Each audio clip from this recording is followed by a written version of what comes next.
À la fin du XIXe siècle, l'Angleterre, qui vient de connaître sa révolution industrielle, commence par organiser des foires, où tout le monde venait pour découvrir les nouveaux avancées technologiques, les inventions, les nouveaux produits exotiques, et des spectacles spécialement conçus pour capter l'attention des spectateurs au maximum. Rapidement, le concept de foire gagne la France et plein d'autres pays européens. Tous les pays industrialisés finiront par faire pareil, et commencent par se faire concurrence entre elles.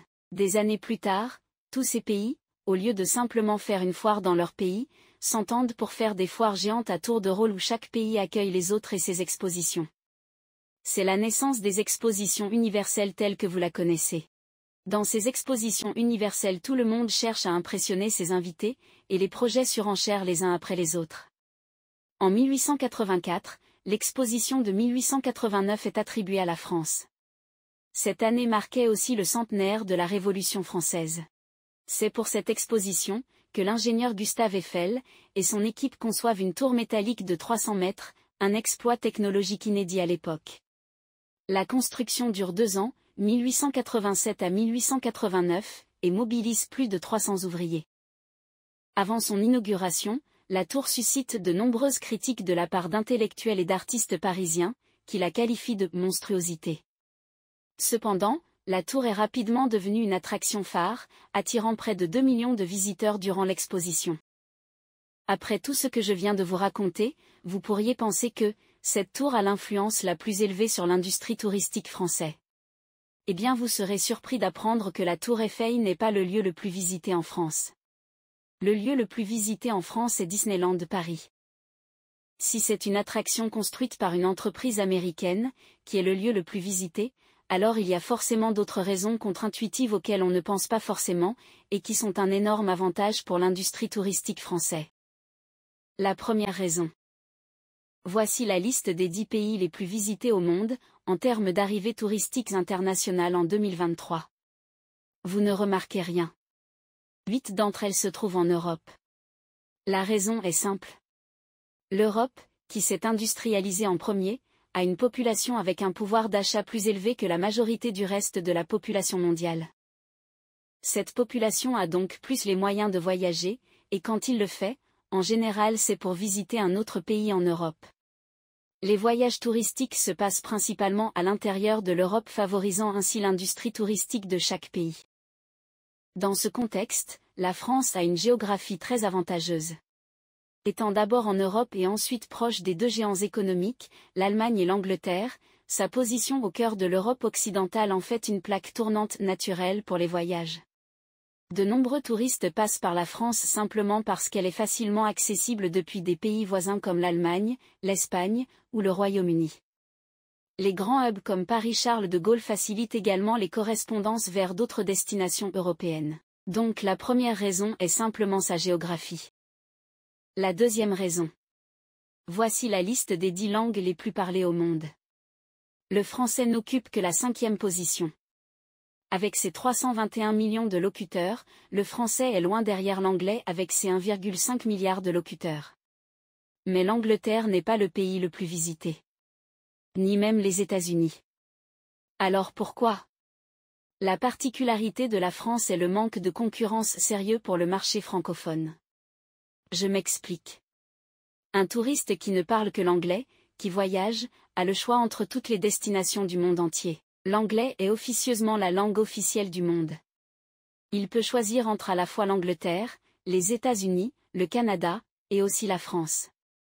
Par contre, un voyageur qui ne parle que le français a un choix plus limité et choisit souvent la France au détriment des autres pays francophones dont le secteur du tourisme ne font tout simplement pas le poids. Bien que le nombre de francophones soit moins élevé, la France domine tout le marché. Sur Internet, il est fort probable que vous êtes déjà tombé sur des vidéos des gens qui vous expliquent que les étrangers, notamment les Américains, trouvent leur accent sexy ou agréable à écouter. La langue française est souvent perçue comme l'une des plus belles et séduisantes du monde, en grande partie en raison de son accent mélodieux et de sa musicalité. Son côté « sexy » provient de la douceur et de l'élégance de ses sonorités, notamment les airs roulés et les voyelles fluides qui rendent chaque mot presque chantant. Parfois associé à l'exotisme, surtout en dehors de la France. Donc la deuxième raison est la langue française. La troisième raison. Est-ce que vous allez me croire si je vous disais cela? Un Français, souvent, est un homme d'âge moyen, portant un béret incliné sur le côté, une baguette de pain sous le bras, et une moustache bien taillée. Il est vêtu d'une marinière, un pull rayé bleu et blanc, et peut-être accompagné d'un foulard rouge noué autour du cou. Il adore le vin rouge et le fromage, qu'il déguste lentement tout en discutant de philosophie ou de politique avec passion. Il est romantique, souvent flâneur, profitant de la vie avec un certain je ne sais quoi. Il est également un peu arrogant, affirmant la supériorité de la culture française, tout en roulant des airs dans ses phrases en anglais. Il prend le temps de savourer ses repas, déteste la précipitation, et ne manque jamais une occasion de faire grève pour défendre ses droits. Bien sûr, vous ne me croyez pas.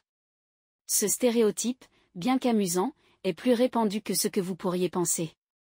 Emily in Paris est une série, qui a fait le buzz, justement à cause des stéréotypes qu'il reprend.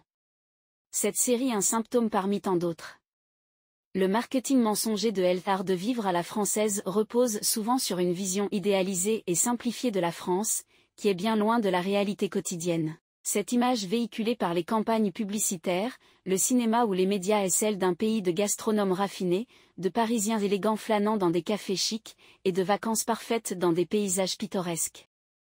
Cependant, cette représentation omet la diversité des modes de vie, des réalités économiques et sociales, et la complexité de la culture française. Loin de cette image figée, la France est aussi marquée par des inégalités, des tensions sociales, et des préoccupations quotidiennes bien loin des clichés du luxe et du raffinement. Le syndrome de Paris est un terme qui a été popularisé dans les années 1980, après que plusieurs touristes japonais aient été hospitalisés pour des symptômes graves après leur arrivée à Paris. Ce syndrome est souvent associé à des sentiments de frustration, de solitude, et de désorientation, créant une rupture avec l'image romantique et idéalisée que beaucoup ont de la capitale française. Ce phénomène est généralement observé chez les personnes qui, après être venues à Paris avec des attentes élevées, une déception, exacerbée par la barrière de la langue et des différences sociales. Bien que le phénomène soit assez rare et principalement observé chez les Japonais, il met en lumière la manière dont les attentes culturelles peuvent influencer l'expérience des voyages internationaux et l'impact du choc culturel sur la santé mentale. Donc la troisième raison est clairement le marketing mensonger de l'industrie touristique française. La quatrième raison. Paris est considéré comme une ville-musée. Je m'explique. Une ville-musée est une ville où le patrimoine historique et culturel est soigneusement préservé et mis en valeur. Ces villes, comme Paris, Rome ou Athènes, sont souvent considérées comme des musées à ciel ouvert, où les monuments, les bâtiments historiques et les sites culturels forment un ensemble cohérent. Dans une ville-musée, l'histoire se mêle à la vie quotidienne, avec des lieux emblématiques comme le Louvre à Paris ou le Colisée à Rome qui ne sont pas seulement des attractions touristiques, mais font partie intégrante de l'identité de la ville. La gestion de ces villes implique souvent un équilibre entre conservation du patrimoine et développement urbain, ce qui peut être un défi face à la modernisation et au tourisme de masse. Le patrimoine historique et culturel français est exceptionnel.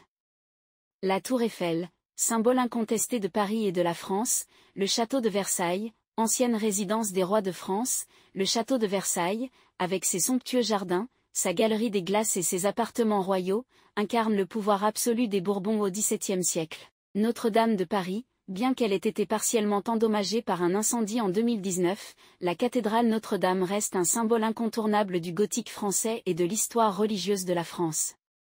Le Mont Saint-Michel, un site spectaculaire, perché sur un îlot rocheux en Normandie. Le musée du Louvre. Le Louvre est le plus grand musée d'art du monde et abrite certaines des œuvres les plus célèbres de l'histoire de l'art, dont la Mona Lisa de Léonard de Vinci, la Vénus de Milo, et la Victoire de Samothrace.